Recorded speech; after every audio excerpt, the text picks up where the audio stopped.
আমরা আজকে আসছি নাসিরনগর হরিপুর রাজবাড়ি। এই রাজবাড়িটি অনেক প্রাচীন একটি রাজবাড়ি। রাজবাড়ির ভিউ আপনারা দেখতে পাচ্ছেন যে অনেক সুন্দর একটি ভিউ। এখানে রয়েছেন রেদওয়ান আহমেদ শিপন। তো রেদওয়ান আহমেদ শিপন, মানে তোমার রাজবাড়ি আসে তোমার কেমন লাগতেছে? এটা আসলে একটা প্রত্নতাত্ত্বিক নিদর্শন এবং অনেক আগে, বহু বছর আগে এটা নির্মাণ করা হয়েছে সেই প্রাচীনকালে। সত্যি অনেক সুন্দর। দর্শনার্থীরা প্রায় সময় এখানে আসে ঘুরতে এবং সবসময় পর্যটকদের একটা ভিড় লেগে থাকে। আর সবচেয়ে বড় বিষয়, এই রাজবাড়ির পাশেই আপনারা জানেন যে রাজবাড়ি নদীর পাশে নির্মাণ করা হতো। তো তাই ধারাবাহিকতা এটাও একই রকম, তিতাস নদীর একদম পাশেই এই রাজবাড়িটি নির্মাণ করা হয়েছে। অত্যন্ত গঠন প্রণালী এবং শৈলীর দিক থেকে খুবই বিচিত্র ধারা এখানে প্রণয়ন করা হয়েছে। সত্যি খুব ভালো। আর এটা খুব ভালো লাগতেছে যে এই রাজবাড়িটি আবার পুনরায় সংস্কার করা হচ্ছে।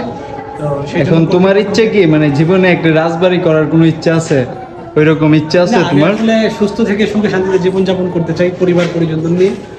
আর রাজবাড়ি এটা আসলে রাষ্ট্রীয় সম্পদ। আমাদেরও যদি এখানে ঘুরতে এসে এটা রক্ষা করা, এমন কোনো কাজ করবো না যেন রাজবাড়ির যে সৌন্দর্য ম্লান হয়ে যায়। ওদের কাছে এটাই বলা।